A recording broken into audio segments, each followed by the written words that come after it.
Buck O'Neil loved Kansas City, and Kansas City loved him back.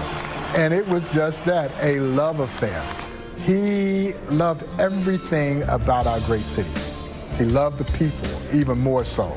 And he gave so tirelessly of himself because he wanted to be a part of helping build a city that would offer a great quality of life for every citizen that called Kansas City home, which is why you saw Buck not only build a Negro Leagues Baseball Museum, but you saw Buck O'Neil supporting virtually every not-for-profit organization in this city.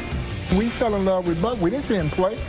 No, we fell in love again with the guy who told us about the Negro Leagues, but we fell even deeper in love with the Buck O'Neil who I think realized his calling. And then he lived it to the very fullest. And it impacted people in ways that were so profound. And he loved his affiliation with our Kansas City Royals. I wish he could have been here to see that magical run in 2014 and 2015. He would have been jumping for joy.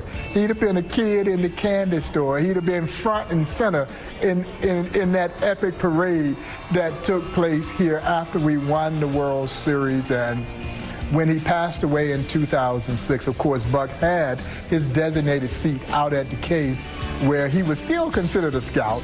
He really wasn't scouting anymore, although he would still chart pitches, but his primary purpose by that time was to be the ambassador that he was, to sign autographs, to hug, take pictures with the fans.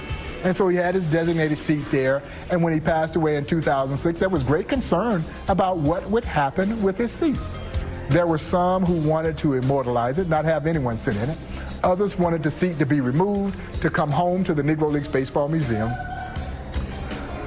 Then Royal President Dan Glass, he came up with the idea of what is now the Buck O'Neil Legacy Seat, to honor ordinary people who do extraordinary things to help others in our community. That's Buck O'Neil. That was the absolute best way to perpetuate the memory of Buck O'Neil. And I can tell you right now, that seat is too good.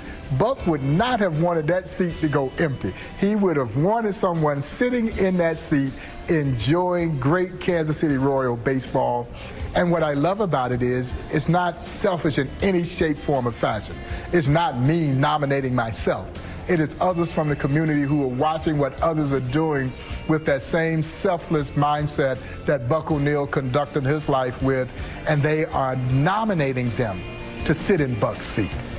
That is absolutely the spirit of Buck O'Neil at its finest, and it has kept Buck O'Neil alive. As long as we remember Buck, he'll live forever. And he lives, of course, here at the Negro Leagues Baseball Museum. He lives out at the Cave through the legacy seat, the Buck O'Neil legacy seat.